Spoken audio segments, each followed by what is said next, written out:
بسم الله الرحمن الرحيم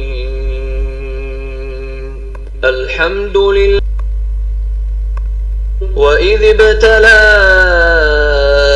إبراهيم ربه بكلمات فأتمهن قال إني جاعلك للناس إماما قال ومن ذريتي قال لا ينال عهد الظالمين وإذ جعلنا البيت مثابة للناس وأمنا واتخذوا من مقام إبراهيم مصلى وعهدنا إلى إبراهيم وإسماعيل أن طهرا بيتي للطائفين والعاكفين والركع السجود وإذ قال إبراهيم رب اجعل هذا بلدا آمنا وارزق أهله من الثمرات من آمن منهم بالله واليوم الآخر قال ومن كفر فأمتعه قليلا ثم أضطره إلى عذاب النار وبئس المصير وإذ يرفع إبراهيم القواعد من البيت وإسماعيل ربنا تقبل منا إنك أنت السميع العليم ربنا وجعلنا مسلمين لك ومن ذريتنا أمة مسلمة لك وأرنا مناسكنا وتب علينا إنك أنت التواب الرحيم ربنا وبعث فيهم رسولا منهم يتلو عليهم آياتك ويعلمهم الكتاب والحكمة ويزكيهم إنك أنت العزيز الحكيم ومن الله من الشیطان الرجیم بسم اللہ الرحمن الرحیم رب اشرح لی صدری ویسر لی امری واحلل عقدۃ من لسانی یفقہوا قولی۔ اچھا، آج جیسا کہ کل ہمارے سیشن کے اندر ہم نے آیت نمبر 123 تک 123 تک پڑھا تھا، اور بنی اسرائیل سے اللہ تعالیٰ کا جو خطاب سورہ بقرہ کے اندر چل رہا تھا اس کا انہی آیات کے ساتھ جو ہے وہ اختتام ہو گیا تھا، اور بلکہ ہم نے انہی آیات کے درمیان میں ہی دیکھا تھا کہ کس طریقے سے اللہ تعالیٰ کا جو رخ ہے خطاب کا وہ بنی اسرائیل سے مڑ کے امت مسلمہ یعنی مسلمانوں کی طرف ہو چکا ہے۔ اب اسی کے ساتھ ہی اب اللہ تعالیٰ جو اگلی چیز بنی اسرائیل کی کے ساتھ جو بھی ان کے جرائم کی فہرست ہے اس کو بیان کرنے کے بعد جو اگلی یہ بھی تاریخ کا ہی ایک سبق ہے جو کہ اللہ تعالیٰ ہمارے سامنے لے کر آتا ہے، اور وہ کس فگر کی صورت میں حضرت ابراہیم علیہ السلام کے، جیسا کہ میں شروع میں ہی آپ کو نے دیکھا ہوگا کہ آج کے سیشن کا نام ہی ہم نے اگر دے سکتے ہیں تو فادر آف 2 نیشنز۔ تو یہ دو نیشنز، 2 قومیں یا 2 امتیں، یہ کون سی امتیں ہیں؟ ایک وہ امت جس کو اب اس کا سٹیٹس اس سے لیا جا رہا ہے، اور ایک نئی امت جسے اب کھڑا کیا جا رہا ہے، اور وہ نئی امت کون ہے؟ نبی اکرم صلی اللہ علیہ وسلم کے ماننے والے۔ تو ہم نے یہ سب کچھ دیکھ لیا کہ جو پچھلی امت تھی اس کو اس کا سٹیٹس اس سے کیوں واپس لیا گیا۔ اب ہم یہ دیکھیں گے کہ ایک تو ظاہر ہے کہ پہلے تو اس سینٹرل فگر کو اللہ تعالیٰ سامنے لے کر آیا ہے جن سے یہ دونوں امتیں ایسوسیٹ کرتی ہیں اپنے آپ کو، اور وہ کون ہے؟ حضرت ابراہیم علیہ السلام۔ اگر یاد ہو تو شروع کا جب ہم نے بنی اسرائیل سٹارٹ کیا تھا تو ایک حضرت ابراہیم علیہ السلام سے لے کر نبی اکرم صلی اللہ علیہ وسلم حضرت عیسیٰ علیہ السلام تک کی ایک لینیج ہم نے دیکھی تھی کہ کس طریقے سے انبیاء جو ہے وہ باری باری آتے چلے گئے۔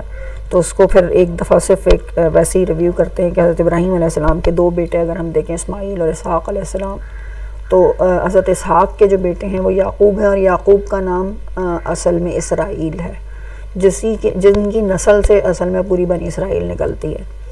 اور انہی حضرت یعقوب علیہ السلام کے بیٹوں کے بارے میں ہمیں پتہ ہے ان کے 12 بیٹے تھے، جن میں سے ایک حضرت یوسف علیہ السلام تھے۔ ہم جو سورہ یوسف ہے اس کے اندر ان کی حضرت یوسف اور ان کے 11 بھائیوں کی پوری کہانی ایک پڑھتے ہیں، بڑی خوبصورت کہانی ہے وہ۔ تو یہ تو 12 بیٹے ان کے ہوگا، انہی 12 بیٹوں سے بنی اسرائیل کے 12 قبائل جو ہے وہ جنم لیے تھے۔ اچھا، اس کے بعد پھر ظاہر ہے کہ ہر نسل کے اندر کوئی نہ کوئی نبی آتا رہا، لیکن جو اصل ان کو امت کے اسٹیٹس ملا ہے وہ حضرت موسیٰ علیہ السلام کے دور میں ملا۔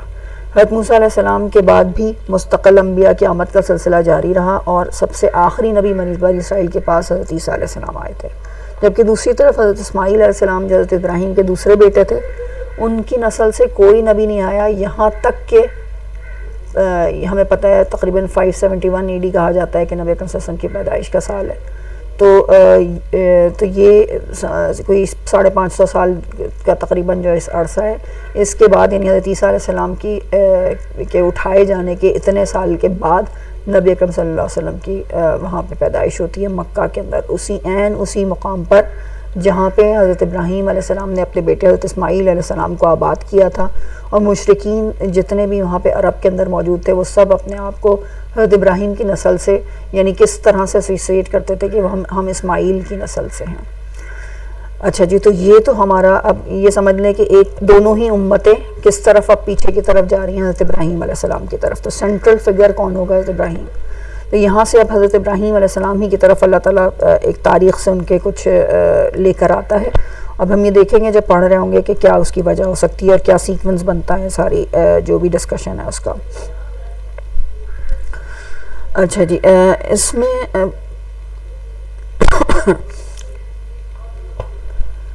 اللہ تعالیٰ کیا فرماتا ہے؟ اعوذ باللہ من الشیطان الرجیم، وَإِذِ ابْتَلَىٰ إِبْرَاهِيمَ رَبَّهُ بِكَلِمَاتٍ فَأَتَمَّهُنَّ، اور یاد کرو کہ جب ابراہیم نے یاد کرو کہ جب ابراہیم کو اس کے رب نے چند باتوں میں آزمایا اور وہ ان سب میں پورا اترا۔ یعنی اب یہ آزمانے کی بات، یعنی آزمانے کو اگر ہم کہیں کہ اللہ تعالیٰ نے ان کو مختلف قسم کے ٹیسٹ سے، مختلف قسم کی آزمائشوں سے گزارا، اور آخر میں اللہ تعالیٰ کیا فرما رہا ہے؟ فَأَتَمَّهُنَّ، ان سب میں پورا اترا، ان سب کے، اور نہ صرف پورا اترا، کس طرح پورا اترا یہ بھی ہمیں اچھی طرح معلوم ہے کہ بالکل یہ ٹاپ پوزیشن انہوں نے حاصل کی۔ اور یہ ہم کیسے کہہ سکتے ہیں؟ کیونکہ اس کے آگے ہی اللہ تعالیٰ فرما دیتا ہے کہ اس پوزیشن کے بعد جو اللہ کی طرف سے انعام تھا وہ کیا ان کو مل رہا ہے، وہ بھی ہم اس کو دیکھ لیتے ہیں۔ لیکن 1 منٹ کے لیے ہم ذرا اس کے اوپر ریفلیکٹ کریں کہ اللہ تعالیٰ جو کہہ رہا ہے کہ چند باتوں میں، بکلماتن کا لٹرلی مطلب کیا ہے کہ کچھ باتوں میں آزمایا۔ اب وہ کچھ باتیں اگر ہم دیکھیں حضرت ابراہیم علیہ السلام کے ٹیسٹ کتنے بڑے بڑے تھے نا، یعنی جب وہ جوانی کی حالت میں ہیں تو اس وقت پہ کس طریقے سے ان کو جو ہے وہ آگ میں ڈالا گیا، اور وہ اللہ کے اوپر توکل کرتے ہوئے اس میں بھی کود جانا انہوں نے قبول کر لیا۔ پھر اس کے بعد ان کو اس اپنے ملک سے، اپنے شہر سے نکال دیا گیا، ان کے باپ ہی نے ان کو جو ہے وہ سب سے آگے بڑھ کے جو ہے وہ نکالنے والوں میں شامل ہوئے۔ اور پھر اس کے بعد بڑے ہوئے ہیں، اور بڑی دعاؤں کے بعد، منتوں کے بعد، مرادوں کے بعد بیٹا پیدا ہوتا ہے، اور پیدا ہوتا ہے اور وہیں پہ اللہ تعالیٰ کی طرف سے حکم آتا ہے کہ جاؤ اس کو جا کے صحرا میں چھوڑ کے آ جاؤ، ان کو اور ان کی ماں کو، اور بغیر کسی توقف کے، بغیر کسی سوچ کے وہ دونوں کو جو ہے وہ اس خانہ کعبہ جس جگہ پہ اب بنا ہوا ہے اس جگہ پہ اس صحرا کے اندر چھوڑ کے آ جاتے ہیں۔ پھر اس کے بعد مزید کیا کہ چلو ٹھیک ہے، وہ جو بھی سروائیو کیا وہاں پہ جیسے بھی، وہ ہمیں معلوم ہے کہ ساری تاریخ کیا ہے، لیکن جب وہ بڑے ہوتے ہیں تقریباً 8 9 10 سال کے ہوتے ہیں، دوڑنے بھاگنے کے قابل ہوتے ہیں، اب حضرت ابراہیم علیہ السلام آتے ہیں اور ان کو خواب کیا دکھایا جاتا ہے کہ تم اپنی سب سے قیمتی چیز جو ہے وہ ذبح کر رہے ہو۔ تو ظاہر ہے اس بیٹے سے زیادہ قیمتی چیز کیا ہو سکتی تھی حضرت ابراہیم علیہ السلام کی زندگی کے اندر، جس کو بڑی دعاؤں کے بعد اللہ تعالیٰ نے عطا کیا تھا۔ اسماعیل اصل میں عبرانی زبان کا مطلب کا لفظ ہے، اور اس کا مطلب ہی یہ ہے کہ دعا قبول، وہ سن لی گئی، یعنی وہ ہستی جو اللہ نے سن لی۔ ایل جو ہے وہاں پہ اللہ کو کہا جاتا ہے عبرانی میں، اور اسما ہمارے عربی میں بھی سما یا اردو میں بھی استعمال کرتے ہیں نا، سماعت، تو یہیں سے ہی یہ عبرانی اور عربی جو ہے یہ دونوں ایک دوسرے کی اسی لیے بہنیں ہوتی ہیں. یعنی عبرانی زبان کے اندر تورات نازل ہوئی تھی اور عربی وہ زبان ہے جس میں قرآن نازل ہوئی تھی. تو بہر خیر یہ کہ اسماعیل کا مطلب ہی کہ دعا کی قبولیت، یعنی کس طرح اللہ تعالیٰ نے ان کی سن لی. تو یعنی جس کو حضرت ابراہیم علیہ السلام نے دعاؤں کے بعد یعنی کہ ان کو ملی تھی جو اولاد، اب ان کو پتا تھا کہ یہی ان کی زندگی میں سب سے قیمتی چیز ہے، تو وہ اپنے بیٹے کو لے جاتے ہیں اور قربان کرنے کے لیے بھی تیار ہو جاتے ہیں. مطلب ہم یہ دیکھیں کہ مطلب کس قسم کے آزمائشوں سے حضرت ابراہیم علیہ السلام کو مبتلا کیا گیا، لیکن کس طرح ہر لمحے انہوں نے اپنے آپ کو بالکل ثابت کر دیا کہ اللہ کے ول کے آگے کوئی چیز نہیں ہوتی.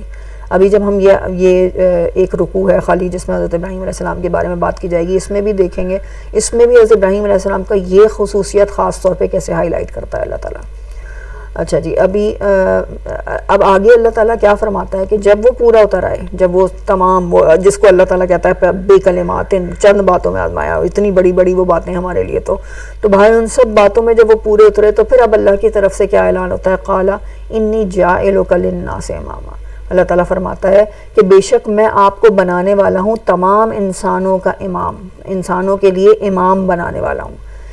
اب یہاں پہ ہم یہ دیکھیں کہ اتنا یعنی ایک ہوتا ہے نا کہ کسی نے بہت بہترین نمبروں سے ٹیسٹ کو پاس کر لیا، تو اب اس کو انعام کے طور پہ اس دنیا میں بھی کیا چیز دی جا رہی ہے، کیا اسٹیٹس دیا جا رہا ہے کہ اب تمہیں لیڈر بنایا جائے گا تمام کے تمام انسانوں کا. اچھا، کوئی ہم ایک نارمل سا اپنے جیسے افراد کے بارے میں اگر سوچیں، کسی کو کوئی بہت بڑا کوئی انعام ملے تو مطلب کیا خیال ہوتا ہے اس وقت پہ، کیا فیلنگز ہوتی ہیں؟ زیادہ سے زیادہ بھی یہ کہ ہاں واقعی وہ اگر سوچے گا تو کیا سوچے گا وہ انعام ریسیو کرتے ہوئے کہ ہاں واقعی میں نے اتنی محنت کی تھی اور اتنے میں نے جو ہے مشکلات جھیلی تھیں، اس کے بعد اب یہ موقع ہے کہ میں سٹیج پہ جا رہا ہوں اور مجھے جو ہے وہ یہ انعام مل رہا ہے. لیکن حضرت ابراہیم علیہ السلام کے بارے میں دیکھیں آپ، اللہ تعالیٰ کیا فرماتا ہے کہ جیسے ہی ان کو یہ سٹیٹس دیا گیا، ابھی ہم لیڈر کے اوپر، امام کے اوپر پھر بات کریں گے، لیکن جیسے ہی وہ مطلب یہ بتایا جاتا ہے ان کو کہ تمہیں امام بنانے والا ہے، ان کا فوری کنسرن پیچھے کی اپنی کامیابیاں نہیں ہوتی بلکہ آگے کی آنے والی نسلیں ہوتی ہیں. تو یعنی یہ خصوصیت ہمیں حضرت ابراہیم علیہ السلام کی جگہ جگہ پہ نظر آتی ہے کہ وہ کس طرح اپنے آنے والی نسلوں کے لیے، اپنے آگے آنے والے افراد کے لیے جو ہے وہ کنسرن رہتے تھے.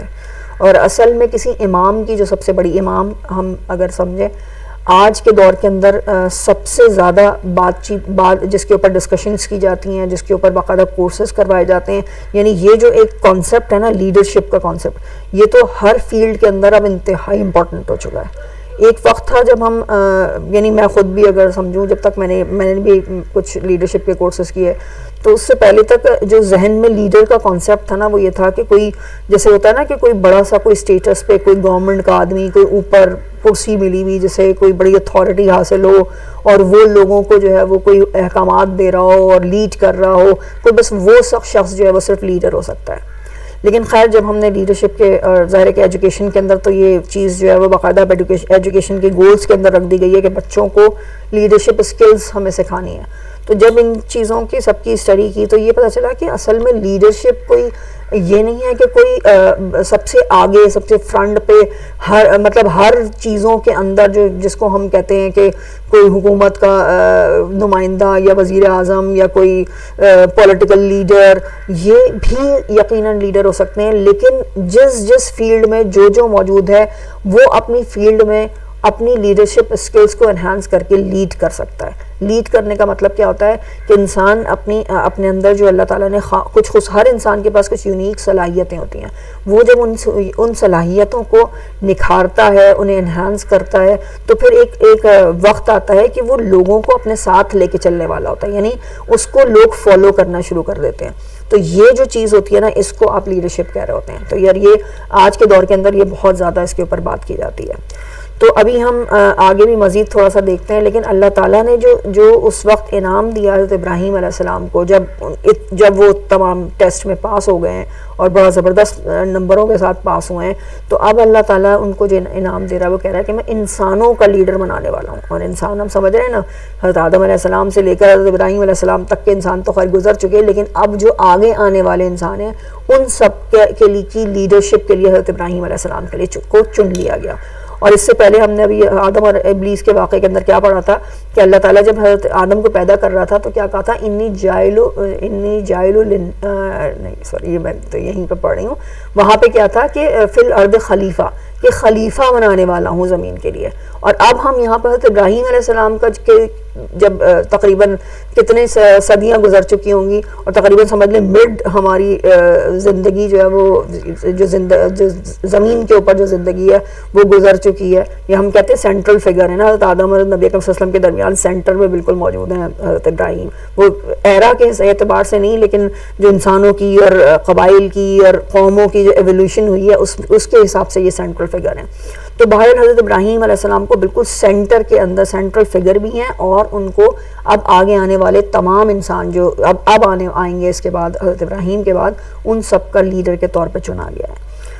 دوسری چیز، ہمیں کچھ تھوڑی سی چیزیں اگر ہم لیڈر کے بارے میں سمجھیں تو ایک تو ہمیں پتہ ہی ہے نا کہ لیڈر ہوتا کون ہے، جو ایک لوگوں کے لیے رول ماڈل ہو، لوگ اس کو فالو کرنے، یعنی وہ اس کے پاس ایسی کوالٹیز موجود ہوں، یعنی وہ لیڈ کرنے کے قابل ہو، وہ لوگوں کو کوئی راستہ دکھانے کے قابل ہو. اس کو ایک اور لفظوں میں گائیڈ بھی کہہ سکتے ہیں نا، رہنما.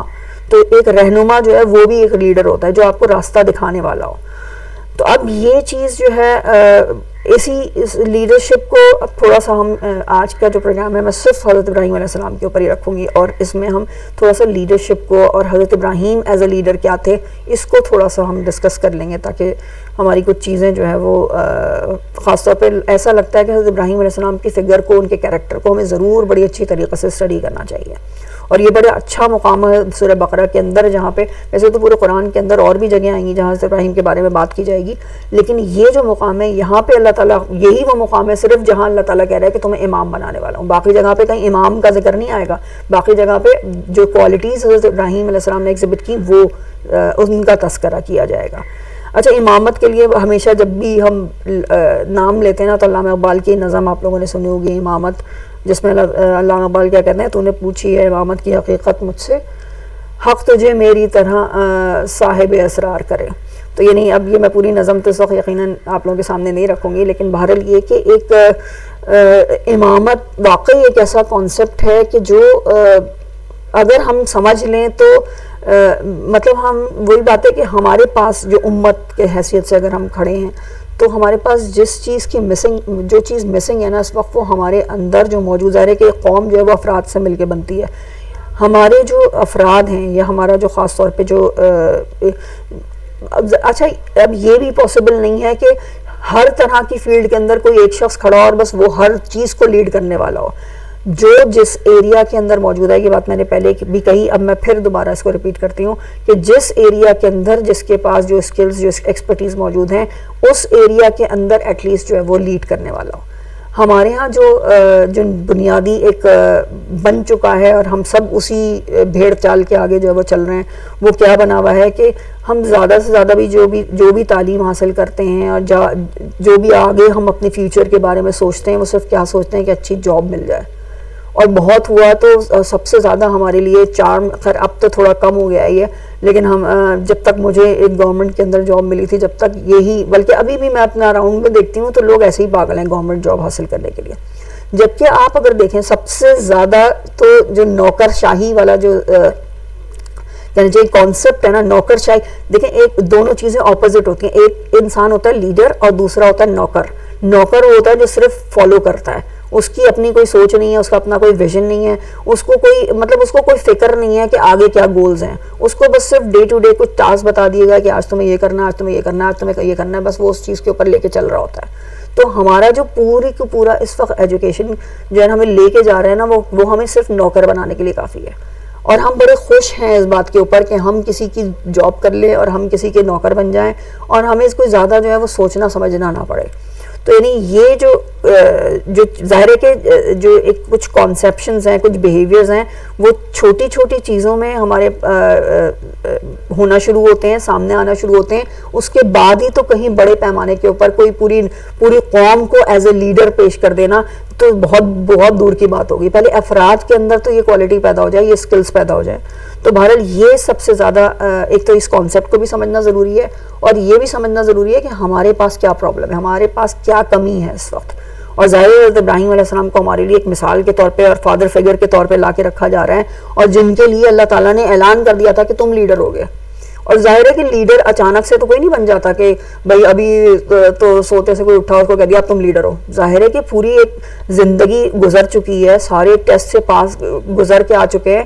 اللہ تعالیٰ نے ان کے اندر وہ ساری اسکلز پیدا کر دی ہیں، انہیں وہ سارے مواقع دیے کہ جس کے اندر ان اسکلز کو وہ دنیا کے سامنے پیش کر سکیں.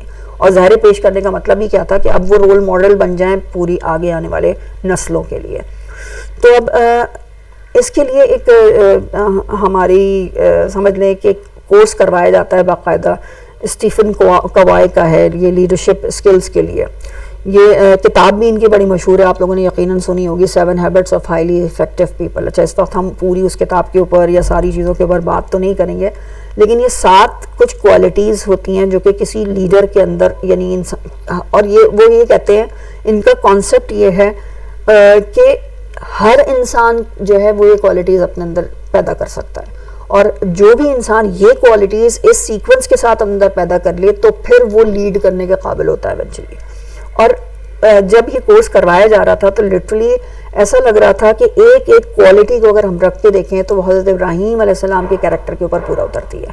اب میں اس وقت آپ کے سامنے وہ ساری چیزیں نہیں رکھوں گی، آپ لوگ ویسے ہی جس کو بھی تھوڑا سا بھی آگے ظاہر ہے کہ علم کی شوق حاصل کرنے کا شوق کس کو نہیں ہوتا، تو دیکھ لیجیے گا. بلکہ یہ میں اپنی سلائیڈ بھی آپ کو شیئر کر دوں گی، اس کے اندر تو میں نے جتنی بھی 7 ان کی کوالٹیز انہوں نے بتائی ہیں اور پھر حضرت ابراہیم علیہ السلام نے کیسے اس کو دی جو میرے ذہن میں آ رہی تھی. اس کے علاوہ بھی یقیناً بہت ہوں گی، ہر ایک جو بھی اس کو پڑھے گا تو اور وہ سوچ سکتا ہے کہ واقعی یہ سب کچھ حضرت ابراہیم علیہ السلام نے کیا تھا. تو اس کو انشاءاللہ تعالیٰ ضرور آپ لوگ بھی دیکھیے گا. ٹھیک ہے، تو یعنی حضرت ابراہیم علیہ السلام کے لیے اللہ تعالیٰ کا فیصلہ کیا تھا، انی جاعلک للناس اماما. لیکن میں نے شروع میں کیا بات کی تھی کہ فوری طور پہ جب جیسے ہی ہم نے مثال لی تھی نا اسی سے کہ کسی بھی انسان کو کوئی کریڈٹ دیا جاتا ہے تو وہ سب سے پہلے اپنی پیچھے کے بارے میں سوچتا ہے، اف میری ایفرٹس، میں نے یہ کیا، میں نے یہ کیا تھا، میں نے اتنا پڑھا تھا، میں نے اتنی محنت کی تھی، میں نے اتنے رات دن لگائے تھے، اب یہ فائنلی یہ موقع ہے کہ مجھے اتنا بڑا سٹیٹس مل گیا. لیکن حضرت ابراہیم علیہ السلام کی طرف سے پیچھے کی کوئی بات ہی نہیں، کتنی بڑے کام کر لیے انہوں نے. کوئی سوچا یہ کہ میں نے دیکھو یہ تو کیا تھا، میں نے یہ بھی تو کیا تھا، کچھ نہیں سوچ رہے.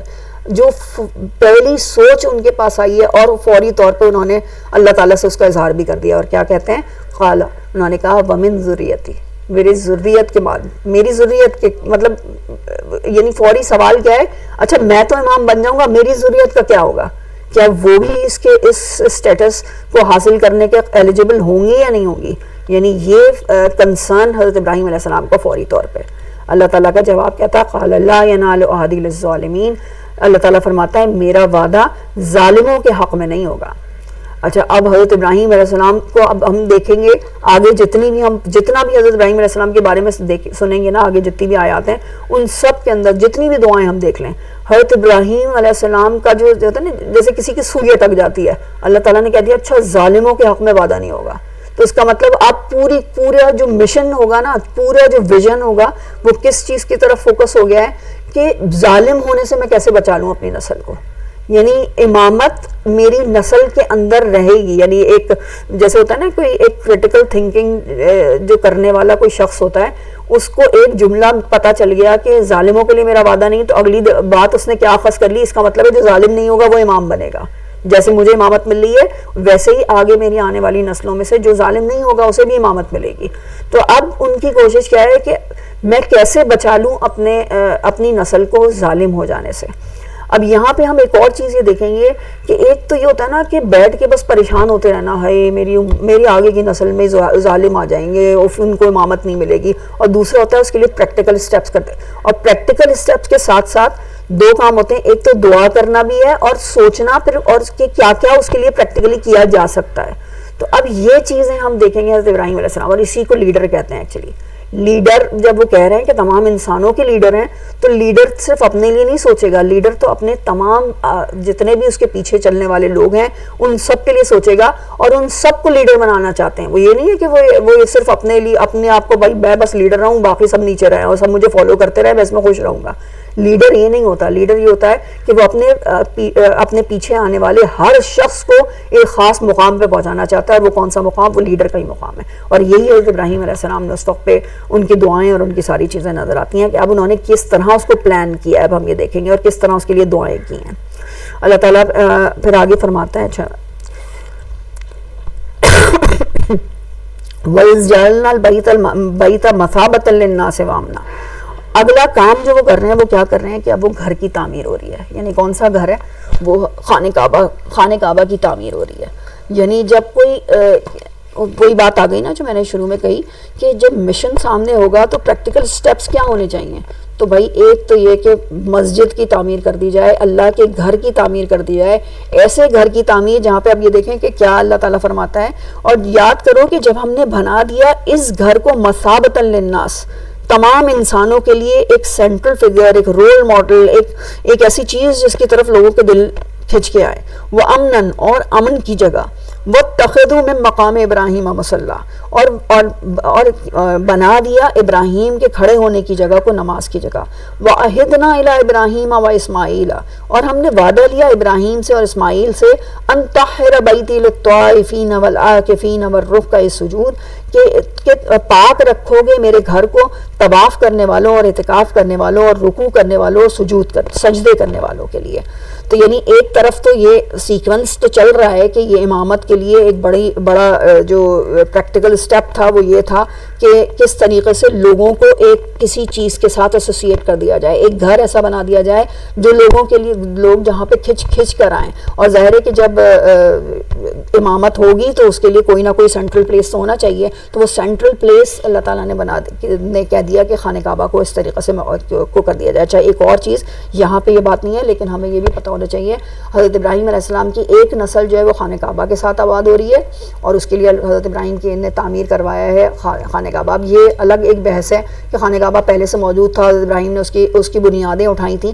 اس وقت اس کی بحث نہیں، بس یہ کہ اس جگہ پہ انہوں نے اپنی ایک نسل کو آباد کر دیا اور خانہ کعبہ بھی وہاں پہ یعنی بنا کے چھوڑ دیا کہ اب پوری جو نسل ہے وہ اس کے ساتھ اٹیچ رہے گی، ایسوسیٹڈ رہے گی. دوسری طرف جو دوسرے بیٹے تھے حضرت اسحاق علیہ السلام، ہمیں پتہ ہے وہ فلسطین کے اندر موجود تھے، ان کو فلسطین میں آباد کیا، خود بھی وہ فلسطین ہی کے اندر موو کر گئے تھے بعد میں. تو اب اور حضرت اسحاق جو ہے نا حضرت اسماعیل سے بہت چھوٹے ہیں. حضرت سارہ کی بالکل بڑھاپے کی اولاد تھے حضرت اسحاق علیہ السلام. تو یہ تو بالکل ہی وہ کہا جاتا ہے کہ کوئی 90 سال کے قریب تھے، حضرت سارہ ہی 90 سال کے تقریباً قریب تھے جب وہ پیدا ہوئے ہیں حضرت اسحاق. تو اس نسل کو، ان بیٹے کو اور ان بیوی کو حضرت ابراہیم نے فلسطین میں آباد کیا. اب یہ دیکھیں دنیا کے اندر جو دو پلیسز تھیں اس وقت، ایک حجاز یعنی کہ یہ خانہ کعبہ اور ایک فلسطین، کتنی دور ہے. ابھی ہم سوچیں گے کوئی کتنا ڈسٹنس ہوگا ان کے درمیان. حضرت ابراہیم علیہ السلام ان دونوں کے درمیان ٹریول کرتے تھے، اور ٹریول کرنے کا مقصد کیا تھا کہ دنیا کے ان دو حصوں کو سینٹرل پلیس بنا دے اب آگے آنے والی اپنی نسلوں کے لیے. اور اسی لیے یہاں پہ خانہ کعبہ کی تعمیر، اور فلسطین کے اندر کہا جاتا ہے کہ مسجد اقصیٰ کی بھی تعمیر اسی دوران میں ہوئی تھی. اب واللہ عالم، اللہ بہتر جانتا ہے. لیکن بہرحال یہ کہ اس جگہ، بہرحال یہ تو ہمیں کنفرم پتہ ہے کہ پوری ایک نسل کو انہوں نے آباد کیا، تو یقیناً کوئی نہ کوئی مسجدیں وہاں پہ بھی بنائی گئی ہوں گی. اچھا جی دوسری بات اللہ تعالیٰ ایک اور جو اس کے اندر چھپی ہوئی ایک ہنٹ موجود ہے کہ اللہ تعالیٰ کہہ رہا ہے حضرت ابراہیم علیہ السلام کو جو خانہ کعبہ کی تعمیر کا کام دیا گیا تھا، اسی وقت ان سے تو وعدہ لے لیا گیا تھا کہ اس گھر کو پاک رکھنا ہے طواف کرنے والے، اعتکاف کرنے والے، رکوع کرنے والے اور سجدے کرنے والے. تو یعنی یہاں پہ اب مسلمانوں کو بھی ایک طرح سے ہنٹ دی جا رہی ہے کہ یہ تو اس کام کے لیے تھا، یہ کیسے تم لوگ چھوڑ سکتے ہو، کیسے یہ ان کے ہاتھوں میں دے سکتے ہو، ان مشرکین کے ہاتھوں میں جن کے ہاتھوں میں یہ اس وقت ہے، اور جنہوں نے اس کو بجائے ان سب کاموں کے اس کو بتوں کے آماجگاہ بنایا ہوا ہے، اس کو ہر طرح کی سپرسٹیشنز کا ذریعہ بنایا ہوا ہے. تو ان سب سے اب اس کا کیا مطلب ہے، ایک طرح سے ہم یہ سمجھ لیں کہ اس اب جو نئی امت ابھی بننے والی ہے ایک اسٹیٹس سے ہٹ کے جو دوسری اسٹیٹس پہ آ رہی ہے، اس کے لیے تو خیر یہ ہے ہی مثابۃ للناس، لوگوں کے لیے ایک رول ماڈل ہے، ایک سینٹرل پلیس ہے. یعنی ان مسلمانوں کے لیے بھی یہ سینٹرل پلیس ہوگا. اور لیکن ساتھ ہی ساتھ وہ جو ابراہیم علیہ السلام نے جو تعمیر جس کام کے لیے کیا تھا، وہ کام اگر پورا نہیں ہوگا تو پھر اس وقت تک آگے یہ سینٹرل فگر نہیں رہ سکتی، سینٹرل پلیس نہیں رہ سکتا. اور وہ مشن جو کہ اب مسلمانوں کی امہ کو دیا جانا ہے، وہ پورا ایون اسٹارٹ ہی نہیں ہو سکتا جب تک کہ خانہ کعبہ کو پاک نہیں کرا لیا جائے. تو یعنی یہ دو یعنی ایک ہڈن اس کے اندر جو بات ہے وہ یہ ایک پرسپیکٹیو ہے، وہ یہ بھی ہم سمجھ سکتے ہیں کہ یہ ایک طرح سے مسلمانوں کو اس طرح سے یہ بتایا جا رہا ہے کہ تمہارا اب یہ کام ہے کہ اس کو ابراہیم علیہ السلام کے بنائے ہوئے گھر کو اب تم واپس پاک کر دو جس کے لیے اصل مقصد کے لیے بنایا گیا تھا. وَإِذْ قَالَ إِبْرَاهِيمُ رَبِّ اجْعَلْ هَٰذَا بَلَدًا آمِنًا، اور یاد کرو کہ جب ابراہیم نے کہا کہ اے میرے رب بنا دے اس گھر کو امن کی جگہ، وَارْزُقْ أَهْلَهُ مِنَ الثَّمَرَاتِ. صحیح ہے یہ تو اب اچھا، اور پہلے اس کا ترجمہ ہی کر لیتے ہیں پھر اس پہ بات کرتے ہیں. اور یاد کرو کہ جب ابراہیم نے یہ بھی دعا ہی ظاہر ہے کہ دعا کی کہ اے میرے رب بنا دے اس گھر کو امن کی جگہ اور اس کے رہنے والوں کو رزق دے پھلوں میں سے. من آمن منہم، جو کوئی ان میں سے ایمان لے آئے، باللہ اللہ پر، والیوم الاخر اور آخرت پر. اب یہ حضرت ابراہیم علیہ السلام کی دعا کو ذرا سا نوٹ کیجئے گا. اللہ تعالیٰ نے یعنی ہمیں جو حضرت ابراہیم علیہ السلام کا کیریکٹر نظر آتا ہے نا، وہ ہر جگہ پہ کیا آتا ہے کہ اللہ تعالیٰ نے کہا، وہ ایک جو ہوتا ہے نا کہ اللہ تعالیٰ کے مختلف جگہوں پہ جو کریشن کے لیے اللہ تعالیٰ کہتا ہے کن فیکون، اللہ کہتا ہے ہو جا فیکون، بس وہ ہو جاتی ہے. اور حضرت ابراہیم علیہ السلام کے لیے جہاں پہ بھی اللہ تعالیٰ نے ذکر کیا نا، ایون ابھی ہم آگے پڑھیں گے قال اسلم، تو اس کے اندر فا وا اور سما کچھ بھی نہیں ہے، مطلب یہ کوئی سپریشن ہی نہیں ہے. یہاں کہا اور اسلمت لرب العالمین، اور فوری طور پہ جیسے ہوتا ہے نا کہ کسی سپریشن کے بغیر. یہ عربی کے اندر خاص ایک طریقہ کار یہ بھی ہوتا ہے کہ کسی کو دور دکھانا ہو نا تو اس کے بیچ میں ایک ورڈ انٹروڈیوس کیا جاتا ہے، یا تھوڑا سا کوئی گیپ دکھانا ہو تو فا تھوڑی سی توقف ہوتا ہے. تو جب کوئی لفظ بیچ میں نہیں آیا تو اس کا مطلب ہے کہ بس یہ کہا اور یہاں انہوں نے کر دیا، یعنی کسی قسم کا توقف نہیں.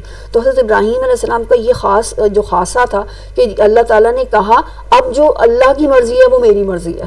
تو ابھی ایک طرف تو ان کا کنسرن ہے کہ میں کیسے اپنی ذریت کو اس ظالم ہونے سے بچا لوں، دوسری طرف کیونکہ اللہ تعالیٰ نے کہہ دیا کہ ظالم لوگوں کے لیے میرا وعدہ نہیں، تو اب جو دعا کر رہے ہیں، اور یہ دعا کس کے لیے؟ دنیاوی چیز ہے نا، یہاں کے رہنے والوں کو امن دے دے اور یہاں کے رہنے والوں کو پھلوں کا رزق دے دے. تو بھی ایک اختصاص وہاں پہ کیا شروع کر دیا، من آمن منہم، ان میں سے جو لوگ ایمان لائیں گے اللہ اور یوم آخرت پر. یعنی باقی لوگ تو ظاہر ہے کہ ظالم ہوں گے، تو جو ایمان لے آئے، جو میرے طریقے کو فالو کریں، تو اللہ ان کو پھلوں کا رزق دے دے. اللہ تعالیٰ کیا فرماتا ہے؟ اللہ تعالیٰ کہتا ہے قال ومن کفر فامتعه قلیلا ثم اضطره الى عذاب النار. تو وہ کہتا ہے، اللہ تعالیٰ فرماتا ہے کہ جو کوئی کفر کرے گا تو اسے بھی تھوڑے عرصے کی تھوڑا سا یہ متاع تو میں دے دوں گا، ثم اضطره، پھر اس کے بعد میں پلٹاؤں گا اسے آگ کے عذاب کی طرف، وبئس المصیر، اور وہ بہت ہی برا ٹھکانہ ہے. تو یعنی اللہ تعالیٰ کی طرف سے اگلی چیز کیا آ جاتی ہے کہ نہیں، یہ تو دنیا کی چیزیں ہیں نا. مطلب حضرت ابراہیم علیہ السلام نے اس کو اس طریقے سے سمجھا تھا جب اللہ کہہ رہا ہے کہ ظالموں کے لیے میرا وعدہ نہیں، کہ اب ان کے لیے کوئی وعدہ نہیں، دنیا میں بھی وعدہ نہیں، آخرت میں بھی وعدہ نہیں. اللہ تعالیٰ کہہ رہا ہے نہیں، جو دنیا کی چیزیں ہیں، دنیا کے ریسورسز ہیں، دنیا کی کوئی اور بہت دفعہ تو ہم یہ دیکھتے ہیں نا، آج کے دور کے اندر اگر ہم دیکھیں تو امامت کس کے پاس ہے؟ آج تو امامت جو ہے وہ ظالموں کے پاس ہے. تو ہم یہ کہیں کہ یہ کیسی بات ہو گئی؟ اللہ تعالیٰ نے تو کہا تھا کہ ظالموں کے لیے میرا امامت کا وعدہ نہیں ہے. تو اللہ تعالیٰ نے بالکل کلیئر حضرت ابراہیم علیہ السلام کو اسی وقت کر دیا تھا. ان کے ذریعے سے ہم سب کو یہ بات سمجھ میں لینی چاہیے کہ دنیا کی جو کامیابیاں ہیں، یا دنیا کے اندر کوئی نیشن کا اوپر ہو جانا یا نیچے چلا جانا، یہ اصل میں حقیقی طور پہ اللہ تعالیٰ کے طرف سے دی گئی امامت نہیں ہے. اصل جو امامت ہے وہ کب ملے گی، وہ اب ہم آگے دیکھتے ہیں کہ اس کا کیا کانسیپٹ اللہ تعالیٰ ہمیں دیتا ہے. تو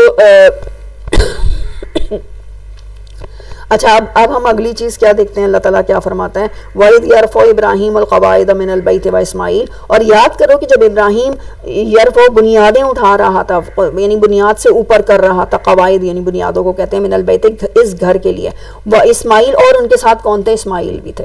یعنی اس وقت انہوں نے اپنی، یعنی کہ اپنی بس ٹھیک ہے بھائی مجھے امامت مل گئی، اب میں کھڑا ہوں اور میں خود ہی سب کچھ کر لوں، نہیں.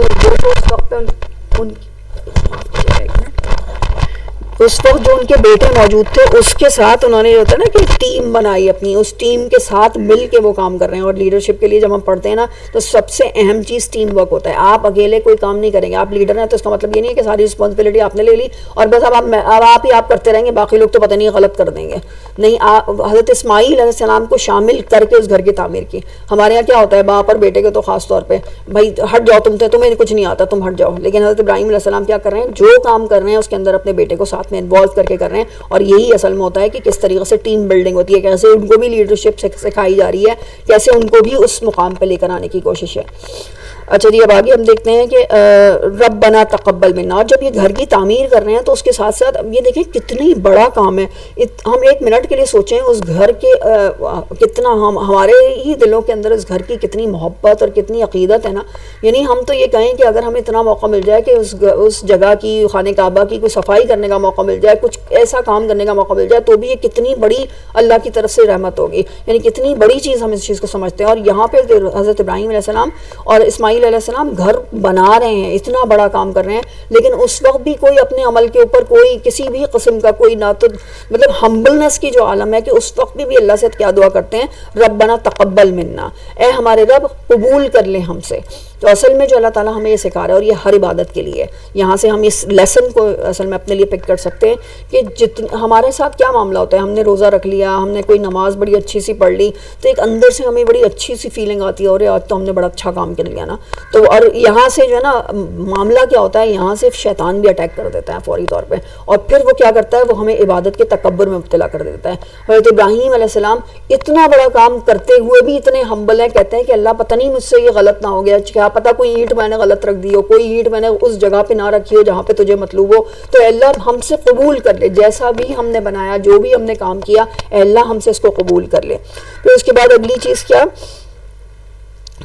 انک انت السمیع العلیم, بے شک آپ سننے والے اور علم رکھنے والے ہیں. ربنا وجعلنا مسلمین لک. اور پھر اگلی دعا پھر کیا ہے کہ اے ہمارے رب ہمیں بنا دیں, ہم دونوں کے لیے, اب یہ ہم دونوں کو بنا دے اپنے لیے فرمانبردار, مسلمین لک. اب یہ بھی ایک خاص اس کے اندر ہم اس کے اندر ایک وہ کیا کہنا چاہیے اس کو, بٹوین دا لائنز جو کچھ باتیں ہوتی ہیں نا, اللہ تعالیٰ نے ہمارا نام مسلم رکھا ہے, اور یہ کہا ہے کہ تمہارا نام تو ہمیشہ سے مسلم ہی رکھا گیا. میری یہ قوم جو ہے نا یہ ہمیشہ سے مسلمان قوم کہلاتی ہے, چاہے حضرت آدم علیہ السلام کے دور میں ہو, چاہے اب نبی اکرم صلی اللہ علیہ وسلم کے کو فالو کرنے والے ہوں. تو یعنی مسلمان یہ کوئی نیا نام نہیں ہے جو کہیں سے کوائن ہو گیا ہے. اس قوم کا, اس نیشن کا, اس امت کا جو نام ہے, اب نام وہی ہوگا جو حضرت ابراہیم علیہ السلام نے دعا کی تھی, کس کے لیے, اپنے لیے اور اسماعیل علیہ السلام کے لیے. کہ اور مسلمان کا مطلب ہی کیا ہوتا ہے کہ وہ جو اپنے تمام خواہشات, اپنی تمام چیزیں, اپنے تمام وجود کو اللہ کے آگے سبمٹ کر دے, سرنڈر کر دے لٹرلی, جیسے حضرت ابراہیم علیہ السلام نے اپنے آپ کو, اپنی خواہشات کو سرنڈر کر دیا اللہ کے حکم کے آگے. تو اس سرنڈری کو, اس کیا کہنا ہے, اس سبمیشن کو جو ہے وہ اصل میں مسلم یا اسلام کہتے ہیں. تو اب وہ دعا یہی کر رہے ہیں کہ ومن ذریہ. اچھا اگلی چیز تو سب سے پہلے تو یہ کہ ہم دونوں کو بنا دے مسلم, اور پھر اس کے بعد ومن ذریتنا, اور میری ذریت اور ہماری ذریت میں سے امت مسلمۃ لک, یعنی ایک ایسی نیشن بنا دے, ایسی قوم بنا دے جس کا مشن ہی یہ ہو کہ وہ تیری فرمانبرداری کرنے والے ہوں. یعنی امت کا مطلب لٹرلی ہم یہ سمجھ لیں, امت کے بعد میں اب یہ جو ورڈ ہے نا یہ بڑا امپورٹنٹ ہے. امت کا مطلب ہوتا ہے ایسی قوم جس کے افراد ایک دوسرے کے ساتھ ملے ہوئے کیوں ہیں, کیوں, اس لیے کہ ان کے پاس ایک مشن دیا گیا ہے. اس سے پہلے کی امت کون تھی, بنی اسرائیل تھی. ان کے پاس مشن کیا تھا کہ انہیں رول ماڈل, انہیں بھی امام بننا تھا. ایکچولی ان کو امامت کا کام دیا گیا تھا دنیا کی, لیکن انہوں نے وہ کام ادا نہیں کیا. اس کی وجہ سے انہیں کیوں, اور مطلب کیا ہو گیا, وہ ظالمون میں سے شامل ہو گئے. تو اللہ تعالیٰ نے کیا دعا کی تھی, اللہ تعالیٰ نے ان کو کیا کہا تھا, ظالم لوگوں کے لیے میرا یہ وعدہ نہیں ہے. تو بنی اسرائیل کے لیے اب یہ وعدہ برقرار نہیں رہا, اور اب ایک نئی امت, اور وہی حضرت ابراہیم علیہ السلام ہی کی ذریت سے ہے. اب وہ نئی امت اب کھڑی ہو رہی ہے, اور اللہ تعالیٰ کیا اصل میں یہ بتا رہا ہے کہ یہ بھی دیکھو, یہ حضرت ابراہیم علیہ السلام ہی کی دعا تھی کہ انہوں نے دعا کی تھی کہ میری ذریت میں سے امت مسلم بنا دے اپنے لیے, اور وَأَرِنَا مَنَاسِكَنَا, اور ہمیں سکھا دے ہمارے مناسک, ہمارے طریقے, وَتُبْ عَلَيْنَا, اور ہمیں معاف کر دے, ہماری طرف پلٹا, إِنَّكَ أَنْتَ التَّوَّابُ الرَّحِيمُ, بے شک آپ بار بار معاف کرنے والے اور بار بار رحم کرنے والے ہیں. پھر اس کے بعد کتنی پیاری دعا ہے یہ, ربنا وابعث فیہم رسولا منہم. یعنی ہم یہ دیکھیں حضرت ابراہیم علیہ السلام کا مشن ان کے سامنے اس وقت کیا ہے, ان کا ویژن کیا ہے, میری ذریت ظالم نہ ہو جائے. اور اس وقت چونکہ وہ موجود ہی کس کے ساتھ ہیں، وہ حضرت اسماعیل علیہ السلام کے ساتھ موجود ہیں، وہ خانہ کعبہ کی تعمیر کر رہے ہیں. ابھی تو اسحاق علیہ السلام کی پیدائش ہی نہیں ہوئی، ابھی تو انہیں پتہ ہی نہیں کہ اچھا میرے پاس ایک بیٹا بھی آنے والا ہے. وہ تو انتہائی معجزاتی پیدائش تھی جو کہ اللہ تعالیٰ نے اس انعام کے طور پہ ان کو ایک اور بیٹا دیا یہ ساری آزمائشوں کے پاس ہونے کے بعد. لیکن یہ سمجھ لیں کہ اس وقت تو ان کا پورا فوکس حضرت اسماعیل علیہ السلام کے اوپر ہے نا. تو آپ کہتے ہیں جہاں پہ جس جگہ پر حضرت اسماعیل کو آباد کیا گیا ہے، اسی جگہ کے لیے وہ دعا کیا کرتے ہیں کہ اے ہمارے رب وَبْعَثْ فِيهِمْ، اٹھا دیں ان میں سے. ان کون ہے؟ جو کہ اب خانہ کعبہ کے پاس جو پوری نسل اب آباد ہوگی، اسماعیل کی نسل جو ہوگی، رسولا منہم، انہی میں سے ایک رسول، یتلو علیہم آیاتک، جو تیری آیات ان کے اوپر تلاوت کیا کرے، ویعلمہم الکتاب والحکمہ، اور ان کو سکھائے کتاب اور حکمت کی تعلیم، وَيُزَكِّيهِمْ، اور ان کو پاک کرے، اِنَّكَ أَنْتَ الْعَزِيزُ الْحَكِيمُ، بے شک آپ ہی زبردست اور حکمت والے ہیں. یعنی آپ کا جو فیصلہ ہوتا ہے وہ آپ اس کے اوپر ٹوٹل اتھارٹی رکھتے ہیں، اور لیکن ہر فیصلہ جو ہے وہ حکمت کے ساتھ ہوتا ہے. اب یہ ہم اس دعا کو دیکھیں، یہ دعا تھی جو کہ کتنے سال پہلے جو حضرت ابراہیم علیہ السلام نے مانگی تھی، اور پھر نبی اکرم صلی اللہ علیہ وسلم کی صورت میں خانہ کعبہ کے پاس جو ان کی پیدائش ہوئی ہے، جو ان کی پروفیٹ، جو ان کو نبوت ملی ہے، اس صورت میں جا کے یہ دعا جو ہے وہ قبولیت کے تک پہنچتی ہے. تو اب یہ جو اور اب تھوڑا سا اس کے اوپر یہ دعا جو ہے نا پورے قرآن کے اندر 4 جگہ پہ یہ ریپیٹ ہوگی، تھوڑے الفاظ کے ساتھ کے چینج کے ساتھ آئے گی، لیکن سب سے پہلے جو یہ آئی ہے وہ حضرت ابراہیم علیہ السلام کی دعا کے طور پہ آئی ہے. اور پھر انٹرسٹنگ بات کیا ہے کہ جب یہ پوری ڈسکشن اینڈ ہوگی نا، یعنی کون سی ڈسکشن کہ اب یعنی حضرت ابراہیم علیہ السلام کے بعد جو اگلی چیز آئے گی نا وہ کیا ہوگی، بالکل ہی اس امت کا اٹھایا جانا، ان کی کورونیشن سیریمنی، یعنی وہ جو تاج پوشی ہوتی ہے نا، پوری اس امت، کون سی امت؟ جو امت مسلمہ ہے، جو نبی صلی اللہ علیہ وسلم کے ماننے والے لوگ ہیں، ان کی تاج پوشی ہو رہی ہوگی. تو یہ یعنی ابراہیم علیہ السلام کی بات آئی اور بتا دی اللہ تعالیٰ نے کہ ظالموں کے لیے تو نہیں تھا میرا وعدہ. تو ٹھیک ہے، بنی اسرائیل جب ظالم ہو گئے تو اب ان سے ہٹ کے اب کس کو ملنا ہے؟ اب اس امت کو دیا جا رہا ہے. وہ تاج پوشی کر دی گئی، اور پھر اس کے بعد ہم دیکھیں گے جب یہ پوری ڈسکشن چل رہی ہوگی کہ جب تاج پوشی ہو گئی، تحویل قبلہ، کیپٹل مقرر ہو گیا، اور یہاں پہ اللہ تعالیٰ کیا فرما رہا ہے کہ رسول بھیجا جو کہ تیری آیات پڑھ کے سنائے. تو اب اس کے بعد جو ہے نا اللہ تعالیٰ پھر دوبارہ یہی الفاظ ریپیٹ کرے گا کہ آپ بالآخر ہم نے جو ہے ایک رسول ان میں سے بھیج دیا ہے جو ہماری آیات ان کو پڑھ کے سناتا ہے. تو ایکچولی وہاں پہ پھر یہ والی ریپیٹ ہو رہی ہوگی، یعنی سورہ بقرہ کے اندر یہ آئے گی، جب ہم پڑھ رہے ہوں گے تو پہنچ بھی جائیں گے. تو وہاں پہ جب یہ آئے گی تو اس کا مطلب کیا ہوگا؟ یہاں تو حضرت ابراہیم کی دعا ہے، وہاں پہ اس دعا کی قبولیت کے طور پہ آ رہی ہے کہ دیکھو اب تمہارے پاس کوئی رسول آ چکا ہے جو حضرت ابراہیم نے دعا مانگی تھی اس کے مطابق. اور وہ پوری وہ جو کانسٹیٹیوشن جو اللہ تعالیٰ نے دے دیا، جب تمہیں امت بنایا تو کانسٹیٹیوشن تو ہونا چاہیے نا، کوئی قوانین تو ہونے چاہیے، کوئی کتاب ہونی چاہیے، کوئی حکمت ہونی چاہیے. یہ دونوں چیزیں مل کے قرآن بنتی ہیں. ایکچولی ایک چیز کو اور کانسیپٹ کو ہم سمجھ دیں، الکتاب اور الحکمہ، یہ قرآن کے لیے یہ دونوں ورڈز استعمال کیے گئے ہیں. اور نارملی جب ظاہر ہے کہ ایک تو یہ ہوتا ہے نا کہ یا تو الکتاب آ رہا ہو تو پھر ہم پورے قرآن کو جنرلائز کر سکتے ہیں کہ ٹھیک ہے قرآن الکتاب ہے، یا صرف الحکمہ آ رہا ہو تو ہم کہہ سکتے ہیں قرآن جو ہے وہ پورا حکمت کا مجموعہ ہے. لیکن جب یہ دونوں ورڈز ایک ساتھ آ جاتے ہیں تو اس کا مطلب ہے اس میں کچھ نہ کچھ ڈفرینس ہے. یہ قرآن، یہ عربی کا ایک ہمیشہ طریقہ کار رہا ہے. تو اب یہ ڈفرینس کیا رہتا ہے؟ تو اس کے لیے مفسرین نے جو استعمال کیے ہیں جو کانسیپٹ وہ یہ ہے کہ الکتاب جو ہے نا وہ قرآن کی وہ حصے ہیں، وہ پورشنز ہیں جہاں پہ احکامات آتے ہیں، انسٹرکشنز آتی ہیں. اور حکمہ جو ہے وہ قرآن کی حکمت سے تو ہم سمجھ ہی رہے ہوتے ہیں نا، جہاں پہ اللہ تعالیٰ کی نشانیوں کی بات آئے گی، جہاں پہ اللہ تعالیٰ سے محبت کی بات آئے گی، ایمان کی بات آئے گی، ایمان بالآخرہ کی بات آئے گی. یہ جو ساری چیزیں ہیں نا وہ ساری حکمت. یعنی اور ہم یہ دیکھ لیں کہ جو اس سے پہلے کی امت تھی یعنی بنی اسرائیل تھی، ان کو جو تورات دی گئی تھی وہ کتاب کا مجموعہ تھی. یعنی وہ اس میں کتاب تھا، اس میں حکمتیں اتنی نہیں تھی، اس میں انسٹرکشن ڈوز اینڈ ڈونٹس کی بات کی گئی تھی. اس کے اندر یہ نہیں بتایا گیا تھا کہ یہ کیوں کرنا ہے. تو اس وجہ سے ہی اصل میں ایک بات ہم اس کو سمجھ سکتے ہیں کہ صرف اگر کسی کو ہم اپنی مثال سے لے لیں نا کہ ہم اپنے بچوں کو یا اپنے جو بھی اگر صرف رولز بتا دیے جائیں تو کہ تمہیں یہ کرنا ہے، تمہیں یہ کرنا ہے، تمہیں یہ کرنا ہے، تو بچے کیا کرتے ہیں تھوڑے ہی دن میں بغاوت کرنا شروع کر دیتے ہیں. نہیں بھائی ہم کیوں کریں؟ تو ان کو یہ وجہ بتانی کہ یہ کیوں کرنا ہے، یا ان کو اس جگہ سے اس چیز سے ایسوسیٹ کرنا، محبت سکھانی. یہ جب ہم اس میں کامیاب ہو جاتے ہیں نا تو پھر وہ ان رولز کو خود ہی فالو کرنے لگتے ہیں. وہ یہ بات اگر سمجھ لینا کہ یہ ہمارے ایک مجموعی طور پہ ایک پوری اس گھر کے یا پورا اگر اسکول ہے تو اسکول کے انٹرسٹ میں جو ہے وہ یہی اچھا ہے کہ ہم اس طریقے سے رولز ہیں. بلکہ ایون اب ہم اگر جو بھی ٹیچرز ہوں گی ان کو پتہ ہوگا یہ یقیناً بات یہاں پہ سننے والوں میں سے کہ اب تو یہ کہا جاتا ہے کہ رولز آپ کو کلاس روم رولز جو ہے نا ڈیزائن کرنا, آپ یہ نہیں ہے کہ خود ہی سے لکھیں اور لا کے لگا دیں, بلکہ ڈسکس کریں بچوں سے پوچھیں کہ کیا رول ہونے چاہیے. تو یعنی یہ انسٹرکشنز جو ہے نا وہ ہمیشہ ہر انسان کے لیے تھوڑی مشکل ہوتی ہیں فالو کرنی. تو اسی لیے قرآن کا اعجاز ہی یہ ہے کہ قرآن صرف احکامات کا مجموعہ نہیں ہے, قرآن کے اندر حکمتیں ہیں ساری. ایک سمپل مثال ہم لے لیں, حضرت عائشہ رضی اللہ عنہا کیا فرماتی ہیں, ایک بڑی ٹف سی حضرت عائشہ کی حدیث ہے. حضرت عائشہ فرماتی ہیں کہ خدا کی قسم اگر شراب کی حرمت کا حکم ایک دم سے آ گیا ہوتا نا تو ہم میں سے کوئی بھی کبھی شراب نہ چھوڑتا. یعنی کیسی بات ہے نا, وہ لوگ جو کہ ایک ایک بات کو ایک ایک حکم کو لینے کے لیے تیار تھے, وہ بھی اپنے بارے میں اس میں کنسرن تھے کہ اس طرح سے حکم کو قبول کر لینا جو کہ پیچھے سے چلتا آ رہا ہو, پیچھے سے پورے کلچر کا حصہ کوئی آسان نہیں ہوتا. تو اس کے لیے حکمت کے ساتھ لے کے چلنا جو ہے وہ کتنی ضروری ہوتی ہے. وہ محبت, وہ وجوہات, وہ دل سے جو کچھ چیز جو فالو کی جاتی ہے نا چیز, وہ پھر پرماننٹ بھی ہوتی ہے اور دورس بھی ہوتی ہے.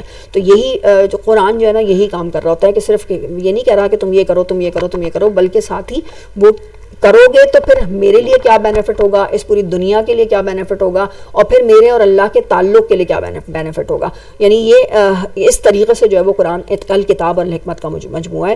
تو یہی ہے کہ یہ ہم اس طرح سے سمجھ لیں کہ بعد میں بھی آئے گی تو بھی اسی طرح, یہاں پہ بھی اسی طرح کی دعا کے ساتھ یہ آ رہا ہے کہ حضرت ابراہیم دعا کیا کر رہے ہیں کہ ان میں سے ایک رسول اٹھا دے جو ان کو آیات پڑھ کے سنائے, تیری آیات پڑھ کے سنائے. اور پھر دوسرا کیا کہ تعلیم دے کتاب اور حکمت کی, اور ان کو پاک کرے. جب کتاب اور حکمت کی تعلیم ہوگی اور تلاوت ہوگی لوگوں کے اوپر تو ہی اصل میں کیا ہو رہا ہوگا, پھر پیوریفیکیشن ہو رہی ہوگی. پھر جو انٹلیکچوئل پیوریفیکیشن بھی ہوگی, پھر اسپرچوئل پیوریفیکیشن بھی ہوگی, یعنی دل کی بھی ہوگی اور دماغ کی بھی ہوگی, سوچ کی بھی ہوگی اور ہمارے جذبات کی بھی ہوگی. یہ دونوں چیزیں پیوریفائی کس کے ذریعے سے ہوتی ہیں, اسی کتاب اور حکمت کی تعلیم سے. تو اگر اچھا یہ تو ایک دعا ہو گئی نا, 1 منٹ کے لیے رکے, ویسے تو یہ 4 دفعہ آئے گی تو ہم اس پہ بہت بات کر سکتے ہیں, لیکن پھر بھی ابھی کیونکہ پہلی دفعہ آ رہی ہے ہم اتنا ضرور سمجھ لیں کہ یہ قرآن کی کتنی پاور ہے. یہ سمجھ لیں یہ یتلو علیہم آیات کا, یعنی کون سی ظاہر ہے کہ اب جب رسول اکرم صلی اللہ علیہ وسلم کی شکل میں یہ دعا پوری ہوئی ہے تو کون سی آیات پڑھ کے سنا رہے تھے, اس قرآن کی آیات پڑھ کے سنا رہے تھے نا. اور اس کے بعد ہم یہ دیکھیں کہ صحابہ کے اندر کیسی ٹرانسفارمیشن ہوئی ہے, مطلب وہ کیا تھے اور کیا ہو گئے صرف کس کے ذریعے سے, یہ یتلو علیہم آیات کا وَيُعَلِّمُهُمُ الْكِتَابَ وَالْحِكْمَةَ وَيُزَكِّيهِمْ. یہی کام تو کیا تھا نبی اکرم صلی اللہ علیہ وسلم نے اپنی پوری زندگی. ان کی اٹھا کے دیکھ لیں, صحابہ کے ساتھ جو مسلمانوں کے ساتھ اس پوری قوم کے ساتھ جو نبی اکرم صلی اللہ علیہ وسلم کا تعلق تھا, وہ ہر جگہ پہ یہ آیات پڑھ کے سنا رہے تھے. پھر جو ایکسیپٹ کر لیتے تھے وہ کتاب اور حکمت کی تعلیم سیکھتے تھے, اور جب وہ کتاب اور حکمت کی تعلیم سیکھ رہے ہیں تو پھر اندر سے ان کی ہر طرح کی پیوریفیکیشن ہو رہی ہے. اور پھر ہم نے دیکھا کہ کیسی پیوریفائڈ, کیسی ٹرانسفارمڈ قوم ہمارے سامنے مسلمانوں کی امت کے طور پہ جو ہے وہ ہمیں نظر آئی. تو آج کے دور میں بھی اگر ہم یہ سمجھ لیں کہ اگر ہم سمجھیں کہ کیا پتہ نہیں مسلمان اتنے نیچے ہیں اور یہ تو ہم تو لاسٹ کاز ہو چکے ہیں اور ہم تو کوئی اٹھنے کے قابل نہیں ہے, امامت ہم کہاں سوچیں, ہمارے تو سوچنے کی بات نہیں رہی ہم امامت, یعنی کہاں ہم کسی کو لیڈ کریں گے, ہم تو ہر ایریا کے اندر ہم تو بالکل پیچھے ہیں. تو آج بھی اگر اس امامت کے منصب کے اوپر واپس جانا ہے, اگر ہمیں اپنا وہ جو کہتے ہیں نا جو چھینا ہوا تو نہیں ہے, ہم نے خود ہی اپنے ہاتھوں سے پھینکا ہوا جو وقار ہے, اس کو اگر ہمیں کسی طرح سے واپس لینا ہے تو یہ ہیں اسٹیپس جو کہ اللہ تعالیٰ نے بتا دیا, اور یہ حضرت ابراہیم علیہ السلام نے دعا کے ذریعے سے بتا دیا. اب اس کو ایک اور اینگل سے دیکھتے ہیں نا. حضرت ابراہیم علیہ السلام کا کنسرن کیا تھا کہ میری ذریت ظالم نہ ہو جائے.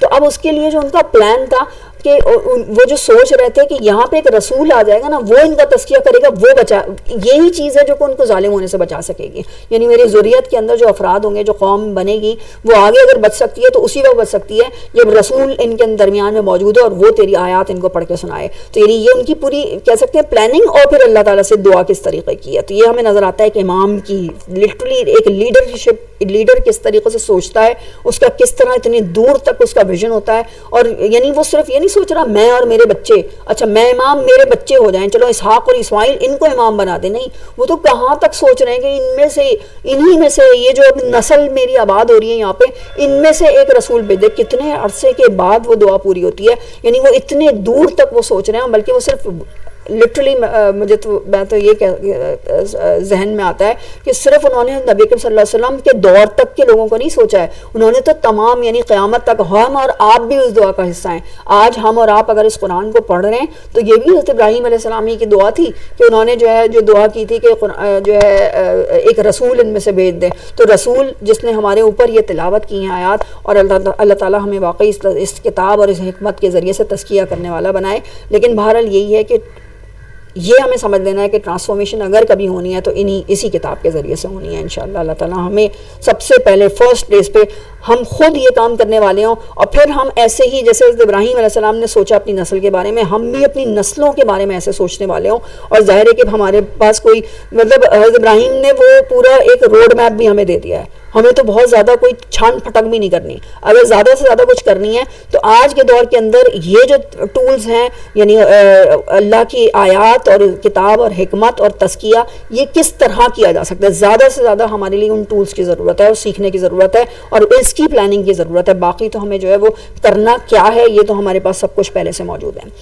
اچھا جی, اب آگے ہم دیکھتے ہیں. اللہ تعالیٰ فرماتا ہے کہ تھوڑا سا لمبا نہ ہو جائے آج, بس یہ دیکھتے ہیں کہاں تک جائے گا.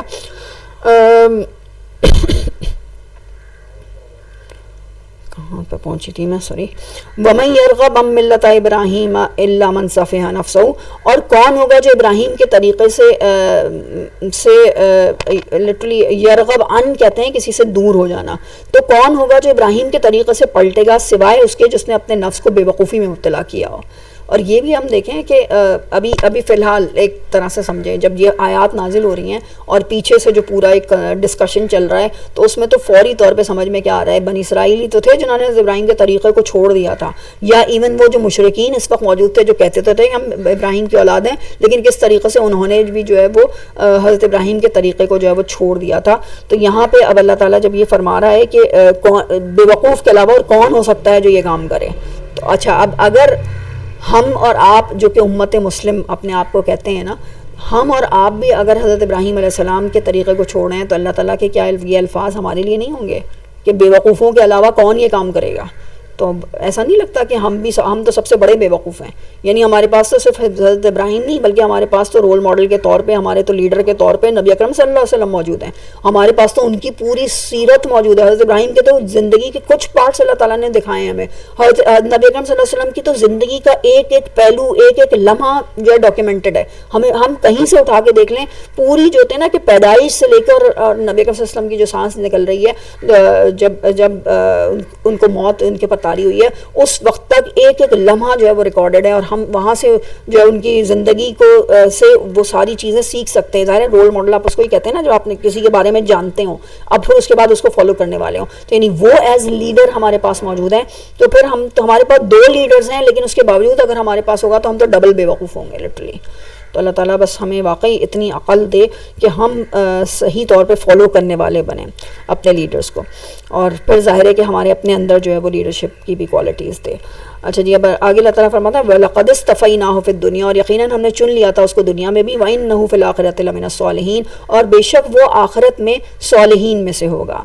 اِذْ قَالَ لَهُ رَبُّهُ أَسْلِمْ, یاد کرو کہ جب کہا اس سے اس کے رب نے فرما بردار ہو جاؤ, قال اسلمت لرب العالمین. اس کا میں اس وقت پیچھے تذکرہ کر رہی تھی کہ بالکل کسی ایک گیپ کے بغیر جو جواب تھا حضرت ابراہیم علیہ السلام کا وہ کیا تھا کہ میں فرما بردار ہو گیا رب العالمین کے سامنے.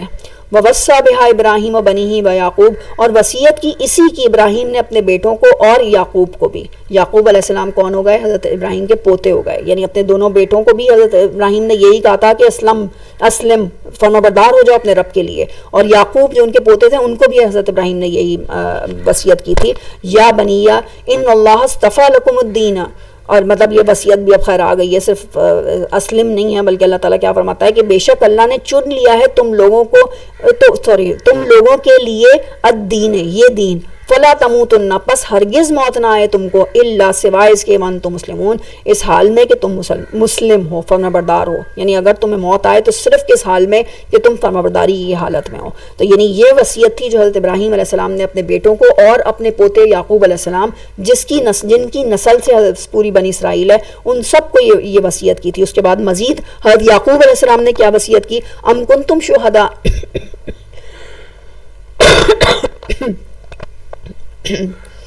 ام کنتم شہداء اذ حضر یعقوب الموت، اور کیا تم اس وقت پہ موجود تھے جب یعقوب اپنی موت کے وقت، اذ حضر یعقوب یعنی جبکہ یعقوب کی موت کے وقت وہ حاضر تھے۔ اذ قال لبنی، تو وہ اپنے بیٹوں سے کہہ رہے تھے، ما تعبدون من بعدی، تم میرے بعد کس کی بندگی کرو گے؟ قالوا نعبد الہک و الہ آبائک، تو ان سب نے، ان 12 بیٹوں نے یہ جواب دیا تھا، انہوں نے کہا تھا کہ ہم عبادت کریں گے آپ کے الہ کی، و الہ آبائک، اور آپ کے باپ یعنی آپ کے پیچھے کے آبا و اجداد کے الہ کی، ابراہیم، وہ کون ہے آبائے کا؟ ابراہیم و اسماعیل و اسحاق، ابراہیم اور اسماعیل اور اسحاق۔ اب اس کے اندر کتنی ایک ڈیلیکیٹ سی بات ہے جو اللہ تعالیٰ یہاں پہ بیان کر گیا ہے۔ بنی اسرائیل کا پرابلم کیا تھا کہ وہ اسماعیل علیہ السلام کے نام کو اپنی تاریخ سے مٹانے کے اوپر جو ہے وہ تلے بیٹھے تھے۔ یہاں اللہ تعالیٰ نے اسماعیل علیہ السلام کو بیچ میں لائے، اسحاق اور ابراہیم کے بیچ میں اسماعیل موجود ہے، مٹا کے دکھا دو تم۔ تو اللہ تعالیٰ کیا فرماتا ہے کہ اللہ تعالیٰ یعنی یہ تو یعقوب علیہ السلام نے یہ اناؤنس کر دیا تھا، جن کو تم اپنے باپ کہتے ہو، اسرائیل اصل میں وہی تھے، تم انہی کی اولاد ہو، اور انہوں نے یہ کہہ دیا تھا کہ میں تو کس کے الہ کو مانتا ہوں؟ جو ابراہیم اور جو اسماعیل اور جو اسحاق کے الہ تھے، الہ واحدہ، اور وہ کون الہ ہے؟ جو ایک ہی الہ ہے، وَنَحْنُ لَهُ مُسْلِمُونَ، اور ہم تو اسی کے فرما بردار ہیں۔ اب یہ دیکھیں کتنی دفعہ ریپیٹ ہو رہا ہے نا، مسلم مسلم مسلم، یعنی یعقوب علیہ السلام کے بیٹے جو تھے 12 بیٹے، ان سب نے یہ اناؤنس کیا تھا، ان سب نے یہ اعلان کیا تھا کہ ہم فرما بردار ہیں اللہ کے، اور ہمارا جو الہ ہے وہ وہی الہ ہے جو ابراہیم اور اسماعیل اور اسحاق کا الہ تھا، ہم نے کوئی اس کے علاوہ کوئی بات نہیں کی ہے۔ پھر آگے اللہ تعالیٰ کیا فرماتا ہے؟ تِلْکَ أُمَّةٌ قَدْ خَلَتْ، یہ تو ایک امت تھی، یہ تو ایک لوگ تھے، ایک تو گروہ تھا جو گزر چکا، لہا ما کسبت، جو کچھ اس نے کمایا، اس گروہ نے کمایا وہ اس کے لیے تھا، وَلَكُمْ مَا كَسَبْتُمْ، اور جو تم کماؤ گے وہ تمہارے لیے ہوگا۔ اور یہاں سے اللہ تعالیٰ نے اصل میں ایک طرح سے ایک اور جو ایک طرح کہتے ہیں نا، ایک ڈکلیریشن ہے اللہ کی طرف سے کہ ایک تو ابھی ہم پیچھے پڑھ رہے تھے نا کہ کسی کی بھی جو تاریخ ہوتی ہے نا، اس کو اللہ تعالیٰ اس تاریخ کے ساتھ لوگوں کو، یعنی جیسے وہاں پہ ہم نے مثال لی تھی، وہ جو بات کی تھی وہ کیا تھی کہ جیوز آف مدینہ، جو مدینہ کے اندر یہودی آباد تھے، ان کو اللہ تعالیٰ نے ان کی پیچھے کی تاریخ سے جوڑ دیا تھا بالکل۔ اور اللہ تعالیٰ جب بات کر رہا تھا تو یہ کہہ رہا تھا کہ تم لوگوں نے یہ کیا، جبکہ کیا کس نے تھا؟ حضرت موسیٰ علیہ السلام کے دور میں جو بنی اسرائیل تھی انہوں نے کیا تھا، لیکن اللہ ان یہودیوں سے جو کتنے سال کے بعد وہاں پہ موجود تھے مدینہ میں، ان سے کہہ رہا تھا کہ تم نے یہ کیا۔ لیکن اب مزید، اب وہ ٹھیک ہے کہ وہ تم ہو، تاریخ تمہاری ٹھیک ہے، لیکن بہرحال جو کام انہوں نے کیے، جو عمل انہوں نے کیے وہ ان کے لیے تھے۔ اگر انہوں نے اچھے عمل کیے تھے، یعنی اگر ابراہیم اور اسحاق اور اسماعیل علیہ السلام اور یعقوب علیہ السلام کی بات کرو تو ان کے عمل یا ان کے صرف ان کی نسل سے ہو جانا تمہارے لیے کوئی گارنٹی نہیں ہے کہ جو ہے تمہیں بھی کوئی جو ہے وہ جنت مل جائے گی، اور جیسے وہ کہتے تھے کہ یہودی ہو تو بس کامیاب ہو جاؤ گے، تو ایسی کوئی گارنٹی اللہ تعالیٰ نہیں دیتا۔ جو عمل تم کرو گے وہ تمہارے لیے ہوگا، جو عمل انہوں نے کیا وہ ان کے لیے تھا۔ اور اب آگے کیا؟ وَلَا تُسْأَلُونَ عَمَّا كَانُوا يَعْمَلُونَ، اور تم سے سوال نہیں کیا جائے گا جو کچھ بھی عمل انہوں نے کیا۔ وَقَالُوا كُونُوا هُودًا أَوْ نَصَارَىٰ تَهْتَدُوا، اور وہ کہتے ہیں کہ اگر یہودی ہو گئے یا نصرانی ہو گئے تو ہی ہدایت پاؤ گے۔ قل کہہ دیجئے بل ملت ابراہیم حنیفہ، نہیں، اللہ تعالیٰ کہتے ہیں نہیں، کوئی یہودی کوئی عیسائی نہیں، بلکہ اصل بات کیا ہے کہ اگر ابراہیم کے طریقے کے اوپر، ملت ابراہیم، ابراہیم کے طریقے پر، اور ابراہیم کیا تھا؟ حنیف تھا، یکسو تھا، یعنی ابراہیم کا کیا طریقہ تھا؟ اس نے ہر طرف پوری ساری زندگی، پوری دنیا کو چھوڑ کے وہ ٹوٹلی اپنے آپ کو پیرلی اس نے کس کے آگے جھکا دیا تھا، سبمٹ کر دیا تھا، فرمانبردار ہو گیا تھا اللہ کے آگے۔ تو یعنی یہ یکسوئی جو ہے نا، اللہ تعالیٰ کہتا ہے نا یہ تھی وہ طریقہ۔ تو یہ نہیں ہے کہ یہودی یا نصرانی ہو جانا تمہیں جو ہے وہ ہدایت یافتہ بنا دے گا، بلکہ ابراہیم کے طریقے کی پیروی کرنا اصل میں تمہیں ہدایت یافتہ بنائے گا۔ اور وما کان من المشرکین، اور وہ مشرکوں میں سے نہیں تھا۔ دوسرا کس کو سنا دیا گیا؟ یہودی، عیسائی، اور تیسرا گروپ وہاں پہ کون موجود ہے؟ مشرکین۔ تینوں کو کہہ دیا گیا کوئی حقدار نہیں ہے ابراہیم علیہ السلام کی نسل کے اندر سے امامت کا، سوائے کس کے کہ جو حضرت ابراہیم علیہ السلام کے طریقے کی پیروی کرے. حضرت ابراہیم کا طریقہ کیا تھا؟ حنیف یکسوئی والا طریقہ جو کہ حضرت ابراہیم علیہ السلام نے، بلکہ باقی بھی ہم نے دیکھ لیا. تو باقی تینوں گروپس کو ایک طرح سے اللہ تعالیٰ نے سپریٹ کر دیا. قولوا آمنا باللہ وما انزل الینا وما انزل الی ابراہیم و اسماعیل و اسحاق و یعقوب والاسباط. اب اللہ تعالیٰ مسلمانوں سے مخاطب ہے. اللہ تعالیٰ کیا فرماتا ہے؟ کہہ دو کیا کہہ دو، ہم ایمان لائے اللہ پر اور جو کچھ نازل کیا گیا ہماری طرف، اور جو کچھ نازل کیا گیا ابراہیم کی طرف، اسماعیل کی طرف، اسحاق کی طرف اور یعقوب کی طرف اور ان کے بعد آنے والے جتنے بھی انبیاء ان کی طرف. وما اوتیا موسیٰ، اور موسیٰ کی طرف اور عیسیٰ کی طرف، اور وما اوتیا النبیون من ربہم، اور ان نبیوں کی طرف جو کہ ان کے رب کی طرف سے. لا نفرق بین احد منہم، اور ہم ان میں سے کسی کے درمیان تفریق نہیں کرتے. یعنی اللہ تعالیٰ ہم سب سے مخاطب ہو کے، اب اس امت سے مخاطب ہو کے اللہ تعالیٰ کہہ رہا ہے تمہارا جو طریقہ ہونا چاہیے، تمہارا جو اناؤنسمنٹ ہونا چاہیے وہ یہ ہونا چاہیے. ہم تو سب کو مانتے ہیں، ہم کسی میں تفریق نہیں کرتے. بنی اسرائیل کا ہم نے کیا پڑھا تھا؟ وہ کیا کہتے تھے؟ جو ہم تو صرف اس کو مانیں گے جو ہمارے پاس آئے تھے، باقی ہم سب کو ریجیکٹ کر دیں گے. تو یعنی وہ اتنی واضح کھلے انداز میں جو ہے وہ یہ بات کرتے تھے. لیکن اللہ تعالیٰ ہم سے کیا کہہ رہا ہے؟ تم یہ کہہ دو کہ ہم تمام انبیاء میں کسی میں بھی کوئی فرق نہیں کرتے. وَنَحْنُ لَهُ مُسْلِمُونَ، اور ہم تو اسی کے فرمانبردار ہو گئے. اب دیکھیں کتنا ابراہیم علیہ السلام نے یہ بات کہی. ابراہیم علیہ السلام نے وصیت کی اپنے بیٹوں کو، پھر یعقوب علیہ السلام نے اپنے بیٹوں کو یہی وصیت کی، اور پھر اب اللہ تعالیٰ ہم سے کہہ رہا ہے کہ تم بھی اب اعلان کر دو کہ نحنو لہو مسلمون، ہم اس کے لیے فرمانبردار ہو گئے. یقیناً یہ ہم سے کہا جا رہا ہے، لیکن یہ کہنے کا مطلب کیا ہے؟ ہم سے جب اللہ تعالیٰ کہہ رہا ہے کہ یہ اعلان کر دو، تو ذرا ہم اپنے اوپر ریفلیکٹ کر کے دیکھیں کہ کیا جب ہم یہ اعلان کر رہے ہیں تو ہم واقعی سے اسٹیٹ میں ہیں یا نہیں ہیں. یعنی جو مسلم لٹرلی جو اسٹیٹ ہے وہ ہمارے دل کے اندر، ہمارے ذہن جو ہماری سوچیں ہیں ان سب کے اندر کہیں موجود ہے یا نہیں. ہم واقعی سبمٹ کر رہے ہیں، ہم اپنے آپ کو فرمانبرداری کی اسٹیٹ میں لے کر آ رہے ہیں. کیا ہم اللہ کی انسٹرکشنز کے آگے جھکے ہیں یا نہیں جھکے؟ یہ ہمیں اپنے آپ سے سوال کرنا ہے. اور ابھی اس کے لیے کچھ زیادہ بھی ہمیں دور جانے کی ضرورت نہیں. ابھی سورہ بقرہ کے اندر ہی جب پورا فریم ورک آتا جائے گا نا کہ ایک نیشن کو کیسے ہونا چاہیے، کیسے اس کے معاملات چلنے چاہیے، اسی وقت ہم ایک ایک کو اپنے اوپر رکھ کے دیکھیں گے کہ واقعی ہم کیا یہ کام کر رہے ہیں. اللہ کا حکم ہمارے سامنے آیا ہے، تب ہم نے اس کے لیے کیا ہم نے اس سے پہلے کیا تھا، اچھا نہیں کیا، تو اب ہمارا کیا ارادہ ہے، ہم اس کو کس طریقے سے امپلیمنٹ کریں گے. تو یہ ہمارے سامنے آ جائے گا ایک آئینہ جو اللہ تعالیٰ رکھ دے گا. آگے کیا کہتا ہے اللہ تعالیٰ؟ فَإِنْ آمِنُوا بِمِثْلِ مَا آمَنْتُمْ بِهِ فَقَدِ اهْتَدَوْا، پھر اگر یہ ایمان لے آئیں جیسا کہ تم لوگ ایمان لائے ہو تو پھر یقیناً یہ ہدایت پر ہیں. اللہ تعالیٰ کی طرف سے بالکل کمپلیٹ ڈکلیریشن کہ اب جو تمہارا یہودی ہونا، تمہارا نصرانی ہونا، یہ کوئی ہدایت یافتہ تمہیں ثابت نہیں کرے گا. اب تمہاری طرح، تم کون؟ تم اے مسلمانوں جو نبی اکرم صلی اللہ علیہ وسلم کی پیروی کرنے والے ہو، نبی اکرم صلی اللہ علیہ وسلم کو اب مان رہے ہو، قرآن کو مان رہے ہو، تمہاری طرح اگر یہ ایمان لاتے ہیں تو پھر تم یقیناً ہدایت پہ ہوگے. وَإِن تَوَلَّوْا، اور اگر یہ پیٹھ موڑیں گے، فَإِنَّمَا هُمْ فِي شِقَاقٍ، تو پھر ان کے درمیان اور تمہارے درمیان سپریشن ہے، پھر تمہارا اور ان کا کوئی تعلق نہیں. فَسَيَكْفِيكُمُ اللَّهُ، اور اللہ کافی ہے ان کے لیے. وَهُوَ السَّمِيعُ الْعَلِيمُ، اور وہ سننے والا اور جاننے والا ہے. صبغۃ اللہ، اللہ کا رنگ. ومن احسن من اللہ صبغہ، اور اس سے بڑھ کے اچھا رنگ کس کا ہوگا سوائے اللہ کے رنگ کے. ونحن لہ عابدون، اور ہم تو اسی کے لیے، اسی کے بندے بن گئے. لٹرلی بندے، سلیو، غلام. یعنی وہ ایسا غلام جس کی کوئی اپنی مرضی نہیں، جو کچھ اللہ کی انسٹرکشنز آ رہی ہیں، جو کچھ اللہ کے احکامات آ رہے ہیں، اللہ کے آگے جھک جانے والے، اللہ کی فرمانبرداری کرنے والے. اور اس کی لٹرلی غلام تو اس سے بھی آگے، فرمانبرداری سے بھی آگے والی اسٹیٹ ہے. تو یعنی ہم سے صرف فرمانبرداری نہیں ہے بلکہ اس کے بعد غلامی والی کیفیت، یعنی رب اور بندے والی کیفیت آ جائے. رب یعنی جو رب کہے گا وہ میری مرضی ہوگی، جیسا کہ حضرت ابراہیم علیہ السلام نے کر کے دکھایا. تو یہ ہے کہ اللہ تعالیٰ کہتا ہے حضرت ابراہیم کا بھی جو رنگ تھا، جو کلر تھا، وہ اصل میں کیسا تھا. رنگ کا مطلب یہ نہیں ہے کہ ہمارے اوپر کوئی پینٹ ہو جائے، بلکہ یہ کہ جو ہماری صفات ہوں، جو ہماری ذات ہو، جو ہمارے بیہیویئرز ہوں، وہ سب کیا چیز ڈیفائن کر رہی ہوں، وہ جو کہ اللہ تعالیٰ ہم سے چاہتا ہے، جو اللہ ہمیں بتا رہا ہے، جو قرآن ہم سے ڈیمانڈ کر رہا ہے، وہ رنگ اختیار کرنا یہ ہوگا جو سب سے بہترین رنگ ہوگا. قل اتحاجوننا فی اللہ هو ربنا وهو ربنا وربکم، کہہ دو کہ کیا تم لوگ ہم سے جھگڑا کرتے ہو اللہ کے لیے، اور وہی ہمارا بھی رب ہے، وہ تمہارا بھی رب ہے. وَلَنَا أَعْمَالُنَا وَلَكُمْ أَعْمَالُكُمْ، اور وہ ہمارے اعمال ہمارے لیے ہیں، تمہارے اعمال تمہارے لیے ہیں. وَنَحْنُ لَهُ مُخْلِصُونَ، اور ہم اسی کے لیے خالص ہو چکے ہیں. یعنی ہمیں تو بالکل ہم ٹوٹلی سنسیئرلی اس کے ہو چکے ہیں.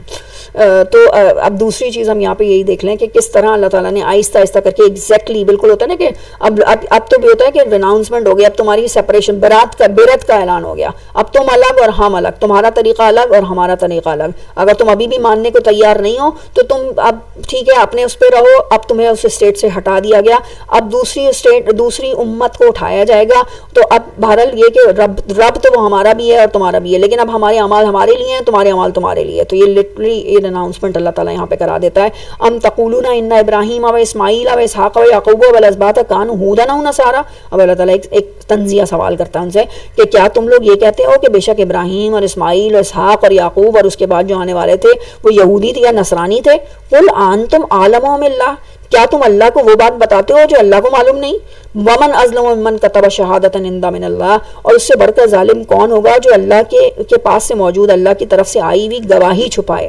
وما اللہ بغافل عما تعملون, اور اللہ غافل نہیں ہے جو کچھ تم لوگ عمل کرتے رہے ہو. تو یعنی اللہ تعالیٰ کی طرف سے سوال کیا ہے کہ کیا حضرت ابراہیم علیہ السلام یا اسماعیل اسحاق یہ جتنوں کو تم پیچھے سے مانتے ہو کیا یہ یہودی یا عیسائی تھے؟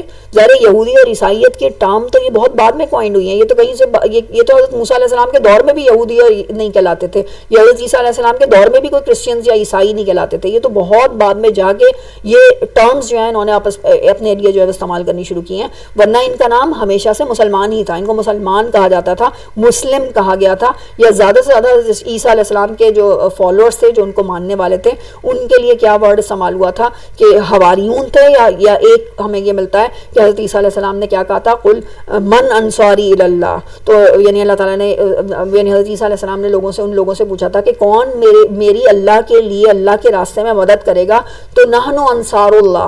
تو انہوں نے یہی جواب دیا تھا کہ ہم اللہ کے مددگار ہیں. انصار اللہ کا لٹرلی ورڈ تھا نصارہ یا کرسچینز, یہ تو کہیں پہ بھی کرسچینز تو کرائسٹ سے نکلا ہے, یہ تو بالکل ہی ایک انگلش والی تو بالکل اس کے میننگ سے نصارہ سے بھی قریبی نہیں ہے. لٹرلی نصارہ ہی کو اگر خالی ہم لے لیں تو یہ نصارہ کا تو جو ہے نا انصار اللہ سے نصارہ بننے کے اندر بھی بڑا ٹائم گزرا ہے. یعنی آپ بالکل ہی اس کو آپ نے اللہ سے ڈس ایسوسیٹ کر کے صرف نصارہ بنا دیا اپنے آپ کو, اپنے گروپ کو. تو یہ ساری یہ جو ٹرمز ہیں یہ بہت بات کی ایجاد کرتا ہے. اللہ تعالیٰ پوچھ رہا ہے کہ ابراہیم کیا یہ سب تھے یہودی تھے یا عیسائی تھے؟ ظاہر ہے وہ تو کچھ بھی نہیں, وہ تو مسلمان تھے, یا ایون یعقوب علیہ السلام بھی کوئی نہیں تھے ان دونوں میں سے. اب تلک امۃ قد خلت, یہ تو کچھ گروہ تھے, یہ وہی سیم بات دوبارہ سے اللہ تعالیٰ ریپیٹ کرتی ہے. تلک امۃ, یہ کون؟ یہ جو ابراہیم اسماعیل یعقوب اسحاق اسباط یعنی اس کے بعد آنے والے جتنے بھی تھے, یا پھر ایون اب بنی اسرائیل بھی گزر چکی. یعنی پہلے بنی اسرائیل سے اللہ تعالیٰ نے یہ بات کی تھی, اب مسلمانوں سے اللہ تعالیٰ یہ کہہ رہا ہے کہ یہ تو ایک امت تھی جو گزر چکی. ہم یہ سوچیں کیا کہہ رہا ہے اللہ تعالیٰ, یہ تو امت تھی, ایک گروہ تھا جو گزر چکا. لہا ما کسبت, جو کچھ اس نے کمایا وہ اس کے لیے ہے. وَلَكُمْ مَا كَسَبْتُمْ, اور اب جو کچھ تم کماؤ گے وہ تمہارے لیے ہوگا. وَلَا تُسْأَلُونَ عَمَّا كَانُوا يَعْمَلُونَ, اور تم سوال نہیں کیے جاؤ گے, تم سے سوال نہیں کیا جائے گا جو کچھ بھی وہ عمل کرتے رہے تھے.